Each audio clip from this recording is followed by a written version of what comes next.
Okay, so we are starting with a topic.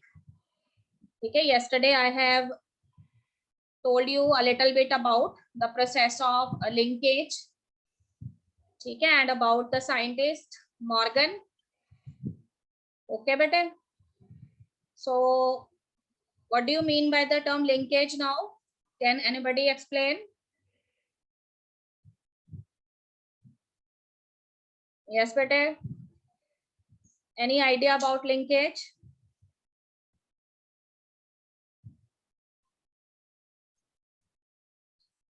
Physical association of two genes. Okay. In what circumstances this physical association is there?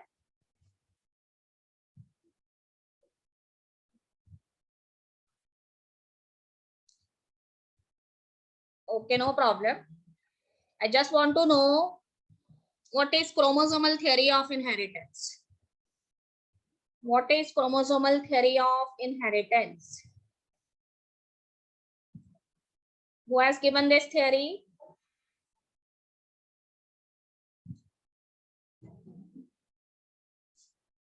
Hanji, anybody can speak? Ma'am Morgan and castle.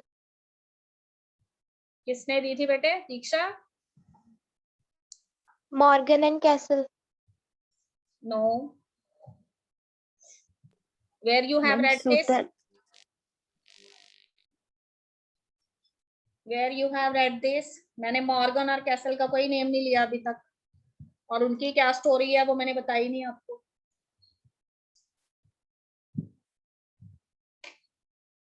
ठीक है, I have explained you so many times. You first go through the NCERT book, then take any of the reference book.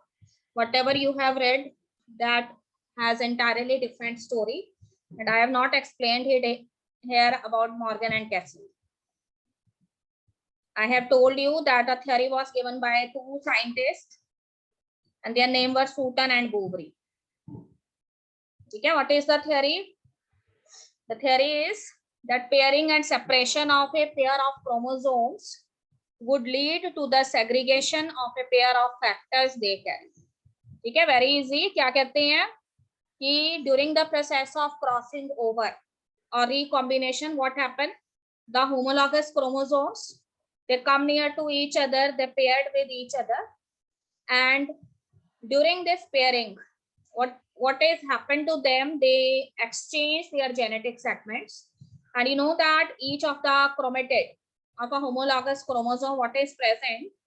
So generally it carries some factors, and you know that factors always appears in two alternative forms which are known as alleles.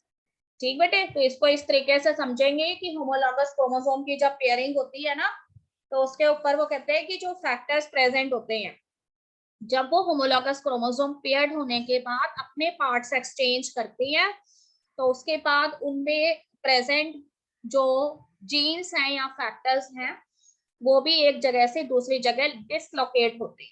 अब आपको मालूम है कि jeans या factors जो इनके to alternative forms हैं which are known as alleles.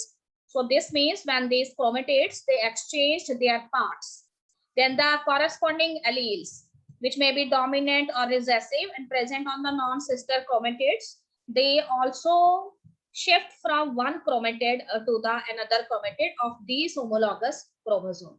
So this was the theory, and theory was given by two scientists, Sutton and Boveri. ठीक है, मॉर्गन और कैसल ने क्या किया था वो मैं बता दूंगी आपको बाद में. उसके बाद देखो बेटे, एक 3 मार्क क्वेश्चन हमें यहाँ से आ सकता है कि मॉर्गन जो थे उन्होंने ड्रोसोफिला को क्यों सिलेक्ट किया था. तो पेज नंबर 83, ठीक है, all the points are given here. I have already explained you the points, and here it is also written in these notes too. So go through these points. I am not going to read it again. Very easy. Now I am talking more about Morgan. So Morgan has carried out so many dihybrid process in this Drosophila, and what is the aim of Morgan? He want to study about genes that are sex linked, because you know that in case of Drosophila it is very easy to identify the sexes, and you know that male is always smaller in size and female is bigger in size, so you can easily identify ki which fly is a male fly and another is a female fly. So what Morgan did at that time, Morgan has done so many dihybrid crosses, and what he want to study actually behind that, he want to study about the sex linked genes. Okay, those genes which are actually present on the sex chromosomes, and you can say the process of linkage is also there in these chromosomes. So for this purpose, Morgan has first done one cross, and here in that cross he has selected certain flies जिनकी की yellow body थी और white eyes थी, और उन्होंने कुछ male select किए with males have red eye and brown body males, and later he has done intercrossing among these, and he found in F1 generation, ठीक है, F1 generation जो है उसके अंदर जो है उसको लॉ ऑफ डोमिनेंस जो है उसके हिसाब से इंडिविजुअल्स मिले, and later on when he see the F2 generation, then what he is expecting that the normal dihybrid ratio should be there, and that is 9:3:3:1, but whatever ratio he obtained after this cross, that is slightly deviate from this dihybrid ratio. Okay, but why this happens? So here Morgan and his group, he explained that the genes, they are actually located on the X chromosome. ठीक है, ये दो जो jeans थे वो किसके ऊपर present थे, एक्स क्रोमोसोम पे प्रेजेंट थे, जो कि एक सेक्स क्रोमोसोम था।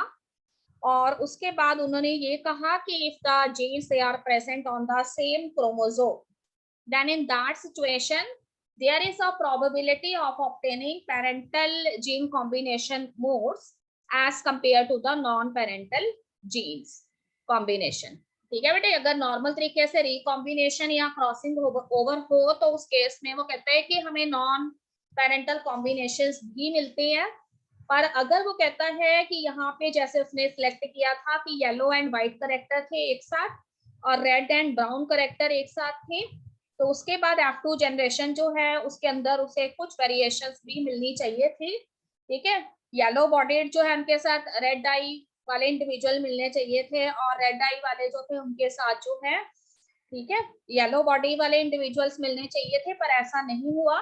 ठीक है, उसने क्या ऑब्जर्व किया, उसने ये ऑब्जर्व किया कि येलो बॉडी वाले जो थे फ्लाइज, उनमें जो है व्हाइट आईज ही डोमिनेंट थी, और जो रेड आई वाले थे उसमें ब्राउन बॉडी ही उसके अंदर डोमिनेंट कैरेक्टर्स थे। ठीक है, तो what ever conclusion he has drawn from these crosses, तो उसके बेसिस पे उसने ये कहा कि द रिकॉम्बिनेशन रेशो, या फिर हम इसे दूसरे वर्ड्स में कह सकते हैं the ratio of the crossing over, it is actually dependent upon the physical distance between the two jeans.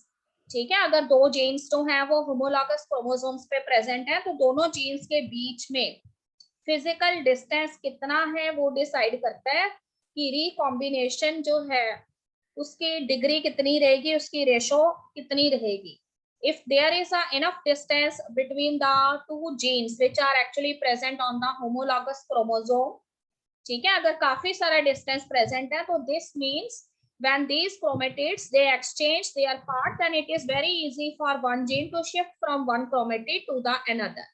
Okay, and same is the case, ठीक है, or you can say vice versa is the case, the another gene that is present on the non-sister chromatid of the another homologous chromosome, it can also easily move from that chromatid to the first one. Okay, and what is the thing behind that कि physical distance काफी ज्यादा होना चाहिए jeans के बीच में, तो फिर combination easily होता है, क्रॉसिंग ओवर इजीली होता है। पर अगर वो कहते हैं कि दोनों ही जीन्स बहुत पास पास लोकेटेड है, ठीक है, both the genes they have very less distance between each other, and in that situation when the crossing over occurred, when the pairing of the chromosome is there and they have to exchange their genetic parts, in that situation as both of these genes they are very near to each other and the distance is very less, in that situation the broken segment it contains both the genes, so both the genes they shifted from one chromatid to the next one, and vice versa is the case for the another chromatid too। ठीक बेटे, तो दोनों साथ साथ होंगे, तो अगर उतनी सी सेगमेंट ब्रेक हुई है ना, तो वो दोनों को ही दूसरी तरफ ले जाएगी, और दूसरी वाली क्रोमेटिड के भी दोनों जीन से इकट्ठे पहली वाली क्रोमेटिड पे आके अटैच हो जाएंगे। इसका मतलब तो यही यहाँ पर हुआ था कि येलो और व्हाइट वाला जो जीन था वो एक क्रोमेटिड पे प्रेजेंट था और दूसरी तरफ रेड वाला जो था, ठीक है, और जो है उसके साथ ब्राउन बॉडी थी वो एक जगह प्रेजेंट था, लिंकेज का केस था। एंड उस केस में हमें क्या मिले, पेरेंटल कॉम्बिनेशन ज्यादा देखने को मिली है एंड नॉन पेरेंटल कॉम्बिनेशन बहुत ही लेस मिले हैं।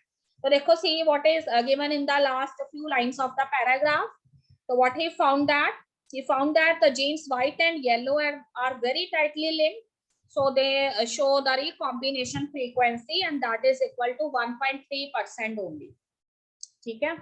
तो उस केस में उसे रिकॉम्बिनेशन फ्रीक्वेंसी की जो वैल्यू है वो कितनी मिली, सिर्फ और सिर्फ 1.3% ही मिली। और ऐसा ही एक और क्रॉस जो है उसने किया जिसमें उसने व्हाइट और मिनिएचर विंग जो है उसको कंसीडर किया, ठीक बेटे। उस केस में उसको रिकॉम्बिनेशन फ्रीक्वेंसी की वैल्यू 37.2 के आसपास मिली है। तो फर्स्ट केस जो है जिसमें रिकॉम्बिनेशन फ्रीक्वेंसी की वैल्यू जो है that is only equal to 1.3%, this means this is a case of complete linkage. And second one where we found some value of the recombination frequency, it is not very less and that is 37.2% recombination frequency. So here this here designates the incomplete linkage. तो अगर वो कहते हैं कि physical distance बहुत less होता है तो उस केस में कंप्लीट लिंकेज होता है, पर अगर इतना डिस्टेंस है कि क्रॉसिंग ओवर हो रहा है, ठीक है, तो उस केस में वो कहते हैं कि थोड़ा सा डिक्रीज हो जाती है रिकॉम्बिनेशन फ्रीक्वेंसी की वैल्यू, पर हमें फिर भी एक सेटिस्फैक्टरी वैल्यू मिलती है, जैसे हमें यहाँ पे व्हाइट एंड मिनिएचर विंग के केस में 37.2% वैल्यू मिली है। तो ये जो है इनकम्प्लीट लिंकेज का केस है, ओके बेटे। उसके बाद देखो there is one very important name given in the book, Alfred Sturtevant. Who was Alfred Stewart? Alfred Stewart was the student of Morgan and he continue his work, ठीक है, Morgan का जो work है उसी को उन्होंने कंटिन्यू किया और he has done a detailed research on this physical association of genes on the chromosome and what is the significance of distance that is present between the genes on the homologous chromosome and how it affect the recombination frequency that was studied by him. तो Alfred Stuart जो थे उन्होंने ये बताया, ठीक है, what he said. तो उसने कहते हैं कि जो फ्रीक्वेंसी थी, रिकॉम्बिनेशन फ्रीक्वेंसी थी जीन पेयर्स के बीच में, उसके बेसिस पे उसने एक स्टेटमेंट दिया। तो ही used the frequency of recombination between gene pairs on the same chromosome as a measure of the distance between genes and mapped their position in the chromosome, ठीक है। उसके बेसिस पे कि पर्टिकुलर जीन्स के बीच में कितना डिस्टेंस है, उसके बेसिस पे उसने एक कंसेप्ट दिया जिसको कि जीन मैपिंग कहते हैं।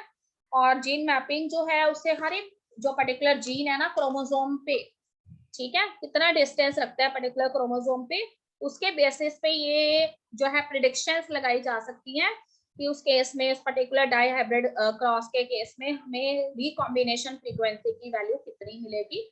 तो he has made so many gene maps and on the basis of that it is very easy to find out that if the distance between the two genes is more, this means the recombination takes place very easily. Otherwise if the distance is very less then that can be considered as a case of linkage. Okay बेटे, तो इतना सा ही हम जानेंगे। वैसे linkage is a broad concept, you will study about this in detail in your higher classes, ठीक है। You will also study so many dihybrid process that were done by Morgan in that time. तो उसके बाद देखो एक मैं page number 83 तक complete कर चुकी हूँ स्टूडेंट्स, और उससे पहले, ठीक है, if you have read the chapter with me तो आपको पता होना चाहिए कि I have completed up to page number 83 and then I am on page number 84 और figure number 5.11 जो है इसको study करेंगे and you will see that if ठीक है, if we revise certain crosses where the case of linkage is there, what you find if there is a complete linkage in that situation, ठीक है, the recombination frequency is very less। तो यहाँ पे ना दो crosses दिए गए हैं and on the basis of that you will find out कि if the recombinant frequency it is corresponding to 1.3% only, that means both the genes they are very much linked together. Another case, अगर parental type जो है, अगर recombinant frequency की value कम है तो इसका मतलब हमें पेरेंटल कॉम्बिनेशन ज्यादा मिलेंगे। तो फर्स्ट क्रॉस में आपको उसने यही बताया हुआ है कि if the recombinant frequency it is equal to 1.3%, in that situation the parental combination is 98.7%. तो अगर हमें इतने ज्यादा पेरेंटल कॉम्बिनेशन मिलते हैं, इसका मतलब यहाँ पे ट्रू लिंकेज या कंप्लीट लिंकेज प्रेजेंट है। और क्रॉस बी को जब आप स्टडी करोगे तो you will see that here in this case the complete linkage is not there, instead of that linkage is there but it is a kind of a incomplete linkage. So here he found that the recombination frequency is 37.2%, and on the basis of that 37.2% is the recombination frequency. So some of the genes, okay, they show linkage and the parental combinations they are found as 62.8%. ठीक है बेटे, इसका मतलब कुछ ना कुछ non parental combination फिर भी हमें मिले हैं, तो इसका मतलब रिकॉम्बिनेशन जो है वो काफी हद तक जो है सक्सेसफुल रहा है। पर कुछ जीन्स जो हैं उनमें डिस्टेंस कम होने की वजह से वो पेरेंटल करेक्टर्स हमें नजर आए हैं। ठीक है, तो ऐसे खूब सारे क्रॉसेस जो हैं you will study in your post graduation and graduation, we are not going to elaborate them in details. Okay बेटे, तो whenever there is a question in examination regarding that, such type of diagrams will be there and you have to identify, ठीक है, the corresponding data is also mentioned on the diagrams, and on the basis of that a case study is given and you have to give the answer कि whether this is a case of a complete linkage or an incomplete linkage. हमेशा याद रखिएगा, if the recombination frequency is less then complete linkage is there. If a recombinant frequency is a satisfactory type of frequency, in that situation the linkage is there but it is a incomplete linkage. Okay बेटे, और अगर recombinant frequency की value काफी ज्यादा आ जाती है तो फिर उस केस में क्रॉसिंग ओवर 100% रहता है। ठीक है, नॉन पेरेंटल कॉम्बिनेशंस भी पेरेंटल कॉम्बिनेशंस के आसपास ही हमें मिलते हैं। बस इतना आप याद रखेंगे। ओके बेटे, अब थोड़ा सा आगे बढ़ते हैं। मैंने स्टूवर्ट के बारे में यहाँ पे लिखा हुआ है कि Sturtevant utilise the knowledge of frequency of gene recombination as a measure of the physical distance between two genes and to map their position on the chromosome. ठीक है, तो in this way he has made so many genetic maps and that are extensively used in nowadays for gene sequencing project. ठीक है, and there is a mega project which were done by the scientists a few years back and it is known as Human Genome Project. You will study in detail about this Human Genome Project in chapter 6 molecular basis of inheritance. ठीक है बेटे, gene sequencing क्या होता है यहाँ पे इसको भी बताना मैं जरूरी नहीं समझती, क्योंकि हमने अभी चैप्टर 6 करना है, उसको पढ़ने के बाद ही आपको पता लगेगा जीन सीक्वेंसिंग क्या है। ठीक है, वैसे थोड़ा सा नेम से पता लग रहा है, जीन सीक्वेंसिंग का मतलब है कि पर्टिकुलर जीन, ठीक है, किसी भी क्रोमोसोम में किस सीक्वेंस में अरेंज है उसको जीन सीक्वेंसिंग कहते हैं। ओके बेटे, अभी फिलहाल इतना ही याद रखेंगे। I am proceeding with the next topic and the next topic is a very easy one, sex determination. I am on page number 85 of your NCERT book and there is a topic given. उससे ऊपर दो छोटे छोटे topic दिए हुए हैं, polygenic inheritance and pleiotropy. वो मैं उसके बाद में लूंगी क्योंकि वो थोड़ी सी उससे डिफरेंट चीज है। So I am here discussing the sex determination. So here I am going to tell you sex determination in case of various animals. Okay, bete. So there was a scientist and his name was Hanking. So Hanking has discovered the basis of chromosomal basis of sex determination in case of insects. Okay, he has spent so many years on doing research on insects, and on the basis of that he has he has given certain conclusions, certain observations. ठीक है, तो Henking जो थे उन्होंने first time बताया था कि sex determination जो है वो इंसेक्ट्स में कैसे होता है। तो on the basis of this his research, what he has observed, he observed the specific nuclear structures during the process of spermatogenesis in insects. ठीक है, उन्होंने ये देखा कि इंसेक्ट्स जो है उनमें जब स्पर्मेटोजेनेसिस का प्रोसेस होता है तो खास तरह के न्यूक्लियर स्ट्रक्चर्स जो हैं वो उनको नजर आए, न्यूक्लियस के अंदर कुछ खास स्ट्रक्चर्स उनको नजर आए and he named this structure as X bodies, because at that time the scientist was not very much confident about those structures. तो जैसे हमें कोई चीज का पता नहीं होता है तो हम उसको एक्स वाई जेड नेम दे देते हैं, तो उसी तरह से साइंटिस्ट जो थे उन्होंने when he observed spermatogenesis in insects he found such type of special structures found in the nucleus, as the scientist was not very much confident, so he has named these as X bodies. Okay, what he find at that time, he observed that after spermatogenesis, ठीक है, spermatogenesis के बाद उन्होंने क्या देखा कि there are 50% sperms, ठीक है, which have this special type of nuclear structure which we called X bodies, and other 50% of sperms are such type of sperms where these X bodies they are not present. उन्होंने कहा कि जब spermatogenesis का process होता है तो कुछ insect ऐसे स्पर्म्स प्रोड्यूस करते हैं जिनके अंदर कि इस तरह की एक्स बॉडीज प्रेजेंट हैं, और कई ऐसे स्पर्म प्रोड्यूस करते हैं जिनमें एक्स बॉडीज नहीं होती, ठीक है बेटे। तो उसके बेसिस पे later there were other scientist who has elaborated the work of Henking, और उन्होंने ये बताया कि these X bodies which he called as special nuclear structure they are actually the X chromosome, ठीक। तो इस तरह से उन्होंने ये बताया कि सेक्स क्रोमोसोम जो है इंसेक्ट्स के अंदर, ठीक है, एक्स क्रोमोसोम्स होते हैं, और बाकी जो है उसके अंदर ऑटोसोम्स होते हैं। तो स्पर्म्स जो हैं, जो ऐसे स्पर्म्स कुछ हो सकते हैं जिनके अंदर एक सिंगल एक्स क्रोमोसोम हो सकता है, और कुछ ऐसे स्पर्म्स हैं which have no such X chromosome, ठीक है, उनमें एक्स क्रोमोसोम नहीं होता। तो the type of sex determination in case of insect is XO type of sex determination, ठीक बेटे। तो here I have written the detail account, other than autosome at least one X chromosome is present in all insects. So there are some sperms which contain X chromosome, and otherwise there some of the sperms they do not have X chromosome. So when such sperms which contains X chromosome, they are allowed to fertilize an egg, ठीक है। तो देखो egg को जब वो fertilise करते हैं तो उसके बाद वो कहता है कि जो फीमेल होती है उसके अंदर 2 एक्स क्रोमोसोम आ जाते हैं, क्योंकि फीमेल में हमेशा एक्स क्रोमोसोम होता है उसके एग्स में, पर स्पर्म्स में किसी में होता है एक्स क्रोमोसोम, किसी में नहीं होता। तो अगर ऐसे स्पर्म्स फर्टिलाइज करते हैं एग को जिसके अंदर एक्स क्रोमोसोम है, तो उस केस में जो फीमेल है उसके अंदर 2 एक्स क्रोमोसोम देखे जाते हैं।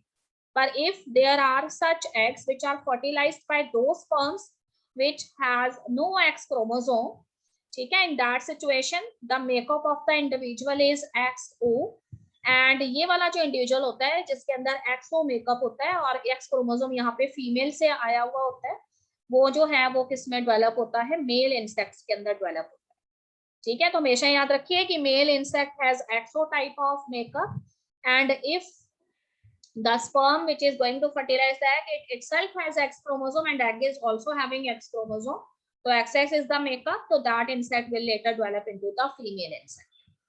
Okay beta, another type of sex determination that is known to you is XY type of sex determination. So this type of sex determination is found in some of the insects also as well as humans too. Okay, what you find here in case of this type of XY type of sex determination, ठीक है, males they are heterogametic in nature, so during the process of spermatogenesis males are able to produce such type of sperms which either contain X chromosome or contain Y chromosome, but the Y chromosome, which is another counterpart of the sex chromosome, it is smaller in size and slightly bent type of chromosome, ठीक बेटे। X chromosome और Y chromosome जो है दोनों तरह के sperm produce कर सकते हैं, पर Y क्रोमोसोम जो होता है वो थोड़ा साइज में छोटा रहता है और बेंट होता है, and it can be easily identified. So males जो हैं they can produce sperms containing X chromosome or Y chromosome, but female they always produce X and the eggs always contain the X chromosome. तो individuals जो हैं उनका sex कैसे determine होगा, तो if the sperm contain the X chromosome, it fertilize the egg containing the X chromosome. In that situation the makeup of the individual is XX, तो वो female के अंदर develop होगी। अगर Y क्रोमोसोम स्पर्म में present है और वो एग को फर्टिलाइज कर रहा है तो एग में हमेशा ही X क्रोमोसोम होगा, इन that situation the makeup of the individual is XY, तो वो किस में डेवलप होगा, मेल चाइल्ड जो है उसके अंदर डेवलप होगा, ठीक है। तो इसलिए मेल हेटेरोगैमेटी जो है दोनों में ही हमें नजर आई है, इंसेक्ट्स के केस में भी मेल हेटेरोगैमस था, ठीक है, कुछ स्पर्म्स में X क्रोमोसोम था कुछ में नहीं थे, और XY type of sex determination जो ह्यूमंस में और कुछ इंसेक्ट्स में होता है उसमें भी मेल हेटेरोगैमेटिक है, तो sperm either contain X chromosome or contain Y chromosome.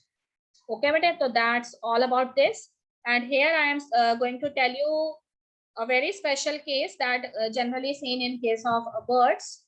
ठीक है, तो बर्ड्स जो है उनमें स्पेशल चीज क्या है, सेक्स डिटर्मिनेशन से related, that always what you see that the male they are heterogamous in nature, but in case of birds, ठीक है, the female is heterogametic in nature, तो female show heterogamety. So here what you see that female produce two type of eggs, ठीक है, and these eggs either contain the Z chromosome or it contains the W chromosome. ठीक बेटे, तो कहते हैं कि female जो है वो दो तरह के एग प्रोड्यूस कर सकती है, जिसमें या तो Z क्रोमोसोम होगा या फिर उसमें W क्रोमोसोम होगा. तो एक चीज याद रखिए, मेल्स जो है they have a pair of Z chromosomes, ठीक है, मेल्स के अंदर जो है दो Z क्रोमोसोम्स जो है वो प्रेजेंट होते हैं. ठीक, तो this is the case of heterogamous female in case of birds. तो एक चीज याद रखेंगे कि मेल उसके अंदर जो है वो सेक्स डिटर्मिनेशन के लिए रिस्पॉन्सिबल नहीं होता, फीमेल रिस्पॉन्सिबल होती है, two type of eggs produce करती है. ठीक है, या तो उसके अंदर Z होगा, एग के अंदर Z क्रोमोसोम होगा या W क्रोमोसोम होगा, और मेल हमेशा जो है स्पर्म्स जो प्रोड्यूस करेंगे they always have Z chromosome. So अगर वो कहता है कि Z स्पर्म क्रोमोसोम वाला स्पर्म जो है वो एग को फर्टिलाइज करता है, ठीक है, जिसमें भी कौन सा क्रोमोसोम प्रेजेंट है, Z क्रोमोसोम प्रेजेंट है, तो हमारे पास पेयर ऑफ Z क्रोमोसोम आ जाएंगे इंडिविजुअल में. This means that particular baby bird develops into the male bird. और अगर वो कहता है कि एग कंटेनिंग W क्रोमोसोम और यहाँ पे स्पर्म जो है उसमें हमेशा ही Z क्रोमोसोम है, तो makeup of the baby bird is ZW, and ZW baby bird जो है वो फीमेल बर्ड के अंदर कन्वर्ट होगा. Okay, so here that I have not written is one new paragraph that is added in your NCERT book, and that is sex determination in case of honeybees. ठीक है बेटे, सभी बच्चे अपनी book check कर लेंगे, page number 87 पे एक न्यू पैराग्राफ ऐड किया गया है जो पुरानी बुक में नहीं था, and that is sex determination in case of honeybees. तो देखो, sex determination in honeybees, it is based on the set of chromosomes which the individual or offspring obtained. ठीक, तो एक चीज याद रखेंगे यहाँ पे, तो कहते हैं कि यहाँ पे ऑफस्प्रिंग जो है it is formed from the union of A sperm and an egg, ठीक है, that develops into a queen और द वर्कर. ठीक है, जब भी वो कहते हैं कि ऑफस्प्रिंग यहाँ पे तब डेवलप होता है जब एक स्पर्म और एग जो है वो आपस में फ्यूज करते हैं, और फ्यूज होने के बाद उससे बनने वाला जो ऑफस्प्रिंग होता है हनी बीज के केस में, उसमें या तो क्वीन भी होती है या फिर उसके अंदर वर्कर्स होती है. पर कहते हैं कि another thing is that an unfertilised egg, ठीक है, एक ऐसा एग जो कि अनफर्टिलाइज्ड है, it develops as a male. अगर एग जो है वो अनफर्टिलाइज्ड रहता है तो वो किस में डेवलप होता है, मेल्स के अंदर डेवलप होता है, और हनीबीज में जो मेल्स होते हैं they are known as the drones, and that happens with the process of parthenogenesis. ठीक है, parthenogenesis term is very much clear to you, जब फर्टिलाइजेशन नहीं होता, ठीक है, पर अनफर्टिलाइज्ड एग जो है वो ऑफस्प्रिंग में डेवलप हो जाता है, that situation is known as parthenogenesis. फिर से सुनेंगे एक बार, मैंने आपको ये बोला है कि if this is a situation where the sperm it get fused with the egg, then two type of insects they are obtained, either the you can say queen bees formed, और दूसरा जो है वो वर्कर बीज बन सकती है. पर अगर वो कहता है कि एग फर्टिलाइज्ड नहीं होता, unfertilised egg is there, and that is the case, this unfertilized egg it develops into the male, which are known as drones here.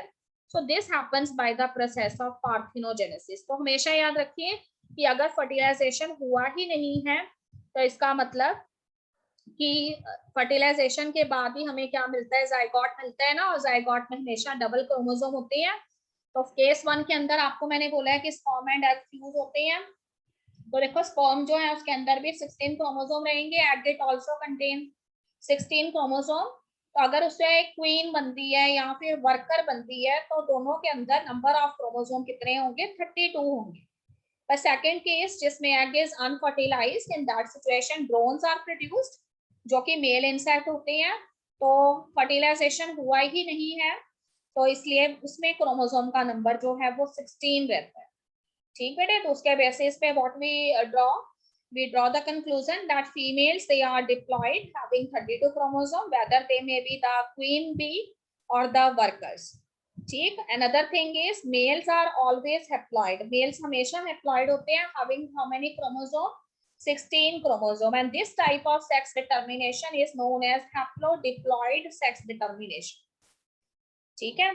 So here the characteristic features कि the males they produce the sperms by the process of mitosis. ठीक है. Mails जो है वो sperms produce करते हैं यहाँ पर, और कौन से प्रोसेस से प्रोड्यूस करते हैं? माइटोसिस से प्रोड्यूस करते हैं. ठीक बेटे. तो can anybody of you tell me कि मेल्स जो हैं वो माइटोसिस से स्पर्म क्यों प्रोड्यूस करेंगे?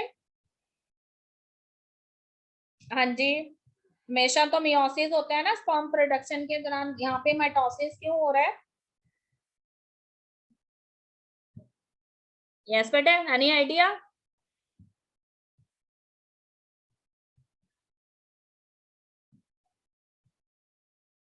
तो इसका आंसर ये है कि मेल्स जो है वो माइटोसिस इसलिए कर रहे हैं क्योंकि मेल्स जो है उनके अंदर पहले से ही हैप्लॉइड क्रोमोसोम यानी 16 क्रोमोसोम है, और अगर उनमें मियोसिस हो जाए तो 16 का भी आधा रह जाएगा.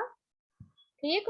तो इसीलिए मेल्स माइटोसिस करते हैं, और माइटोसिस से इनमें क्रोमोसोम का नंबर फिक्स रहता है. तो हमेशा याद रखिए कि स्पर्म्स जो हम कह रहे हैं वो हमेशा ड्रोन्स में से आते हैं, and these drones they actually produced the chromosomes. ठीक है. 16 क्रोमोसोम वाले स्पर्म्स ये प्रोड्यूस करते हैं. ठीक है. तो this is the new paragraph which is added here, sex determination in case of honey bee. So I have explained you 4 type of sex determination. Sex determination in case of insects. ठीक. Sex determination in case of human beings. Sex determination in case of birds. And sex determination in case of honeybees. Okay, but now I am again on page number 85. And there is one topic given here. This is an entirely new topic. ठीक है. Earlier it is given in the supplementary part. जो कि supplementary के कुछ pages book के last में attach होते हैं ना, वहां पे ये दिया होता था. बट नाउ अब ये मेन कोर्स के अंदर आ गया है. तो पॉलीजेनिक इनहेरिटेंस. ठीक है. Have you any idea about polygenic inheritance? या स्टूडेंट, पॉलीजेनिक इनहेरिटेंस के बारे में कुछ बताना चाहोगे?